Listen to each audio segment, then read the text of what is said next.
What, do you guys expect a unique intro this time? Seriously, what am I supposed to do for a character that was only relevant in a 20-year-old show that I haven't even watched yet?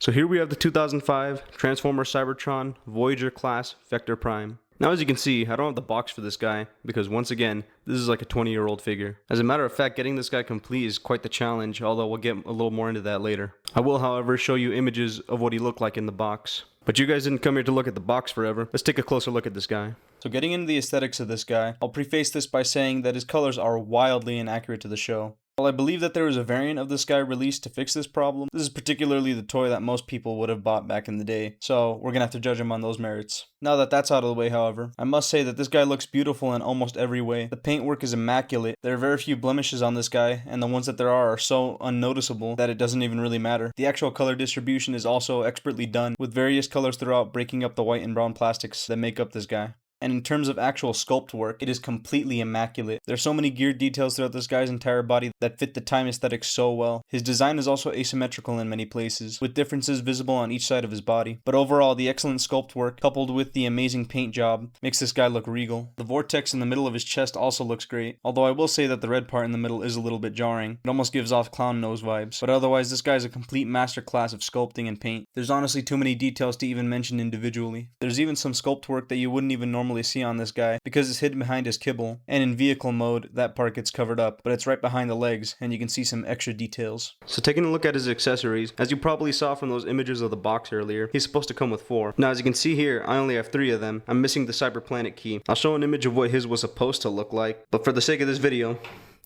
I'll be using this cyber key as a stand-in. Leave a like if you know where this one came from. Maybe I'll do a review on that soon. So for his accessories, first up, he comes with one of the Blades of Time. I guess they didn't want to include both. And yeah, it's made out of a soft rubber material, so it's very prone to bending like this. I had him holding it sort of sideways, and now he's got a sword with blade dysfunction. But that's fine, you could always mold it back into place over time. Or, just use the hot water method. It doesn't have any paint details though. Would have been nice if they painted the hilt, although it's very nicely sculpted. There's even a little bit of sculpt work at the very tip. You can get him into many dynamic poses of him slashing or on guard, and he looks really good holding it. It's also worth mentioning that the sword itself is also pretty long. It takes up more than half of Vector's body in height. Next up for his accessories, we have a Minicon. Now this Minicon is known as Safeguard, and he's honestly painted pretty well. As you can see, its true color is brown plastic, but it's painted white. It's got some nice paint details on the wings right here, and if we flip him over, he's got some pretty decent paint on the face. This is in his alt mode though. I suppose it's supposed to be some sort of jet. However, if you bring in Vector Prime here, you can put him on the Minicon ports on his arms. Either one of them works. He can act as an arm gun for Vector Prime. Let's get into his transformation though. So first thing you're going to want to do is flip down his legs. They're not really pegged in too tightly, so you can very easily just flip them out. And then from there, flip out his feet. Finally, you just want to flip down this huge gun piece. And there you go, you have Safeguard in his robot mode.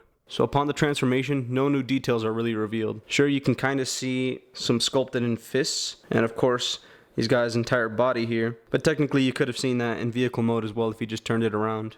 In terms of posability though, his arms at the shoulders can move all the way around. Then he's got a ball joint at his elbows where his wings attach, which can let them move a decent amount. You can get a little swivel there. You can get it to bend about 90 degrees, it looks like. And then of course you can get it to bend straight as well. And that's about the extent of posability in his arms. His head, chest, and abdomen don't articulate at all, which is a bit unfortunate. But then again, it's a very small figure. You can't really expect much. And moving down to his legs, it can move up that far. Just like the last review, they can move forward at the knee a little bit as well. And then they can only move back that far with the back kibble in the way. If you do move it out of the way, however, they can go back about that far. Moving down to the knee, as I said before, you can bend it forward a little bit. And then you can also bend it back way better than 90. That's actually a pretty good knee bend. And then finally, you can move the foot like so, although that's mostly meant for transformation.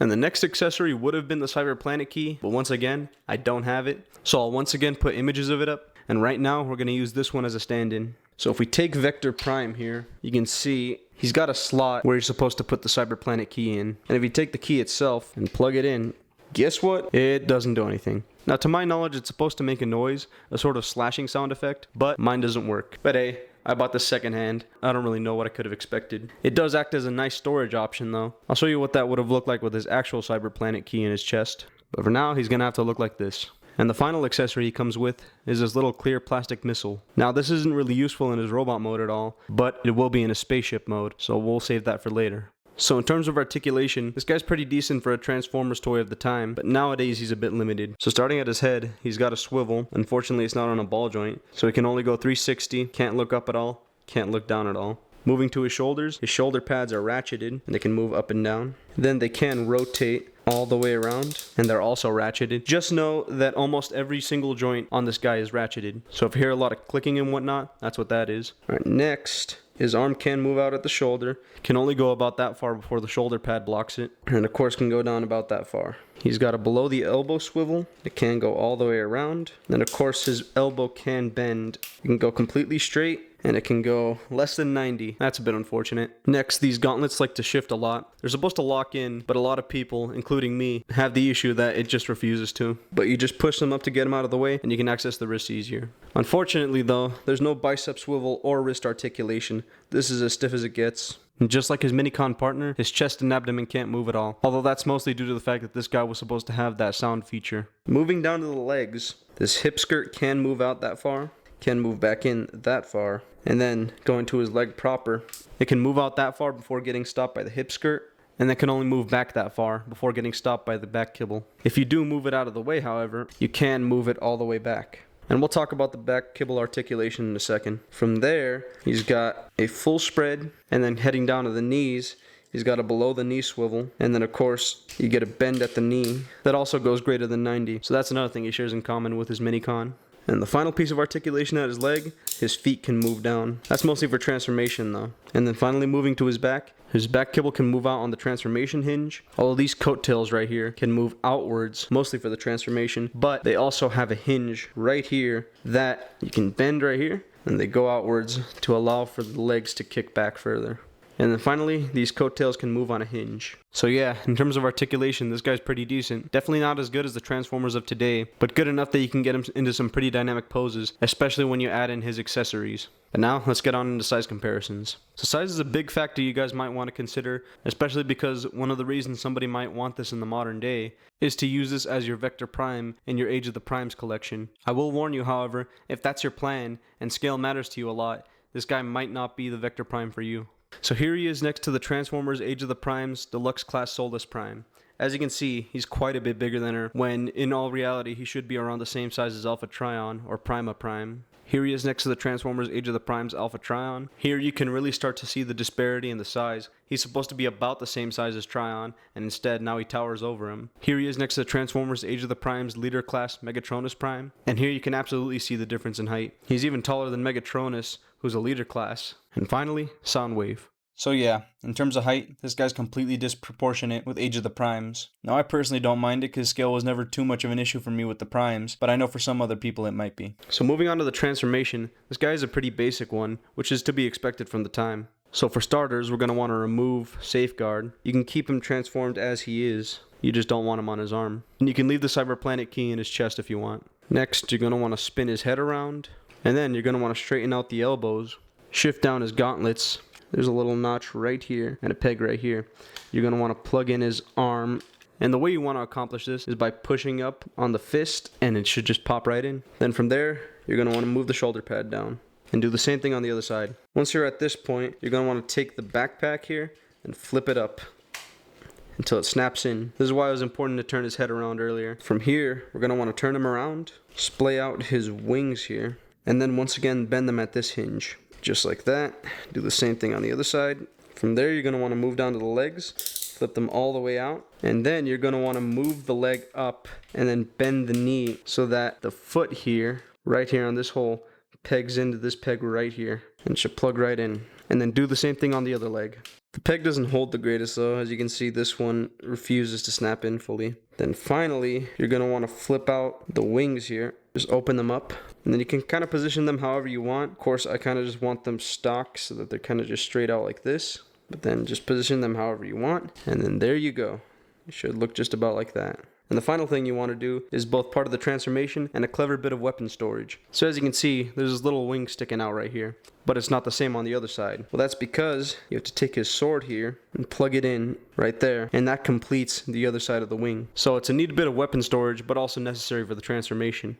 And then of course you can see there's also this divot right here, and that's where you plug in safeguard. Now safeguard is really tight on this peg. I've heard of some people even breaking this peg off just because of how tight it was. So I personally don't like to push it all the way in for fear of breaking it. And while it's not pushed all the way in because I'm too afraid to do so, that's generally what it looks like. And there you go, his spaceship mode. And the end result from that quick and easy transformation is a stellar vehicle mode. Just like his robot mode, so many details are visible. In fact, many new details are revealed on the underside of the cockpit. But even a lot of the details on the top of the cockpit are relatively new, as most of the time you're not going to be looking at the figure from the back. Once again, just like his robot mode, he's got a lot of gear detail and a lot of paint to go with it. It's honestly very surprising how much effort they put into detailing this guy. Even some of the odd design details in his robot mode, such as his feet guns, now make a whole lot more sense when put into the context of the vehicle mode. And the overall size of the vehicle mode give it a commanding presence. And we can finally bring this accessory back into the fray, because we can finally use it. As you can see, there's an empty port at the front of the spaceship here. So you just take this,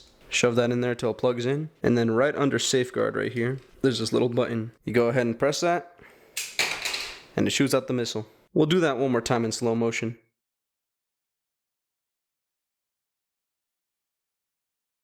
The missile's got a decent amount of power to it, but depending on the angle that you shoot it at, sometimes it doesn't want to really fire at all. Let's say if I put it upwards, see, it doesn't go very far. And then same thing shooting downwards. See, that thing didn't even go anywhere. And as you might have seen in the aesthetics section, he's got some wheels on his legs and feet, which can make him roll decently.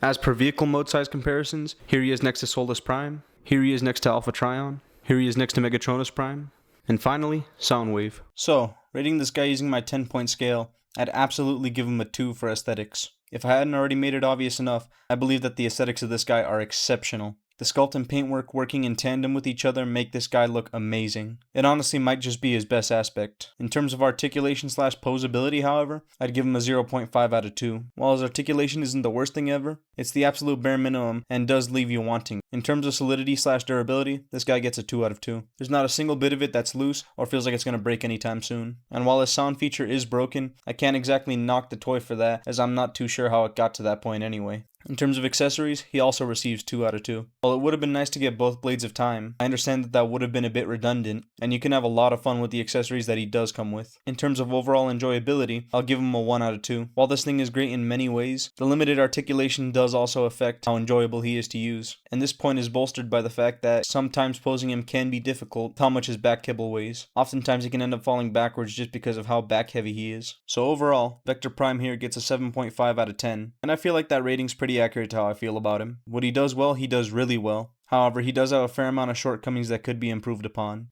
Now, in terms of price, this is where this guy becomes really divisive. While it is pretty easy to get your hands on him for cheap in the aftermarket, the issue is a lot of the cheaper listings are going to be broken or have some sort of faults, and a lot of the time they don't come with any accessories. And finding him complete on sites like eBay will often yield listings around $100 just to have the figure complete with all of his accessories. For that price, I don't really suggest this guy. While he is a pretty good figure, $100 just isn't worth it for an old Voyager class. I, however, managed to get mine for only $45, and the only thing that it was missing was the Cyberplanet key, which I could absolutely live without. So if you intend on buying this guy, I definitely suggest avoiding paying more than new Voyager prices for him, because believe me, as long as you're patient, a good deal should pop up someday. But that wraps up my review of the 2005 Transformer Cybertron Vector Prime, and congrats on making it till Friday. I'll see you guys in the next one.